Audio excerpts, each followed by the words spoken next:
Watch conservative CNN commentator Scott Jennings blow up Trump-hating Democrats' lame defense of Kamala Harris with one question, causing her to lose it. All you have to do is ask them questions, you know, and they will flip out because they don't have answers to the questions. When you try to hold them down on specifics and things like that, they can't really articulate that because their candidate haven't really articulated the answers to these questions. I'm not sure what question he asked. I can't wait to see it, but we're definitely gonna talk about it. But before we get started, go ahead and hit that like button, share this out so we can get this information out there. Subscribe if you're not already a subscriber, and hit that alarm bell so you know when I'm putting out new stuff. Also, check out my link tree in the description. Has a link to my Patreon. That's where I talk about things that I can't talk about here. There's also a link to my Instagram and my X account as well, so follow me there on those platforms also.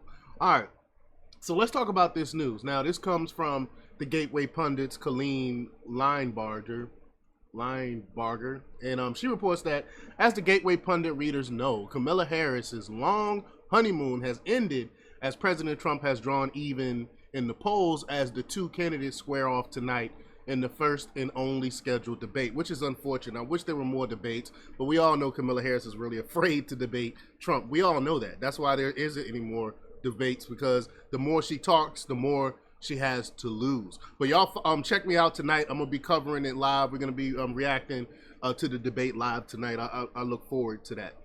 But now leftists are starting to lose their tempers and engage in unfounded conspiracy theories as they struggle to cope with the fact that their worst nightmare could be returning to the White House in a few months.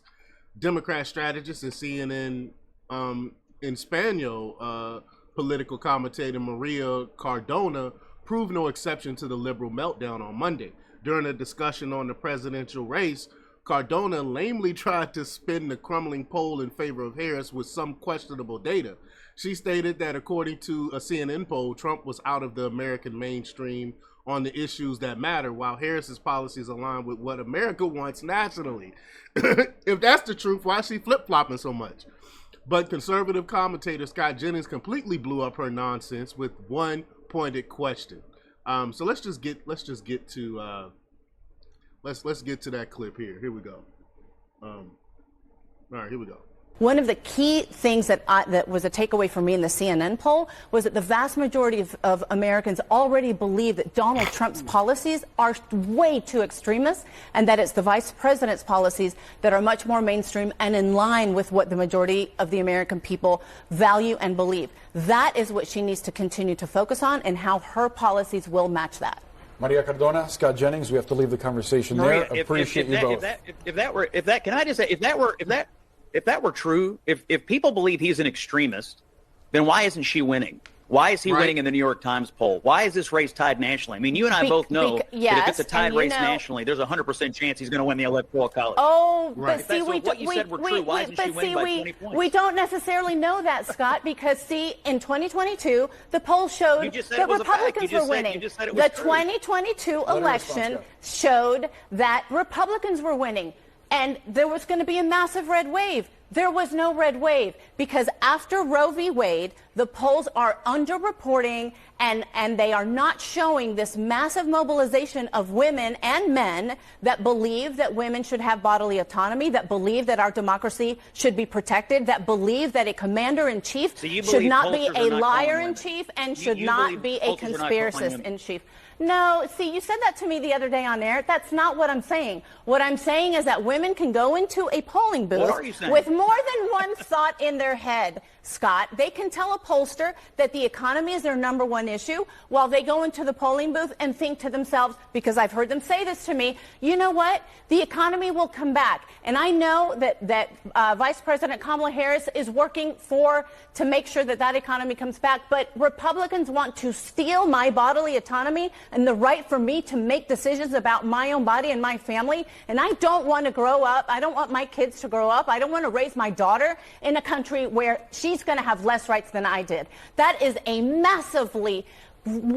hugely potential, potent issue, Scott, that Republicans don't understand. They're not counting on it. Donald Trump knows that, and he's afraid of it, and all of you all should be afraid of it. That I think is not showing up in the polls. So and Scott, now we have to leave the conversation there. Scott, but we look forward to having you both on next time.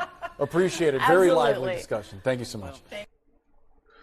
Well, she got really upset when she said the polls are correct, and then when he called her out and said that Trump policies are so under the mainstream, how come in the polls it's neck and neck?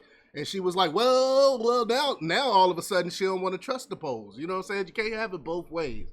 But she knows that Kamala Harris is very unpopular. She's less popular than even Joe Biden, especially when it comes to men and black men in particular. She loses votes when it comes to that.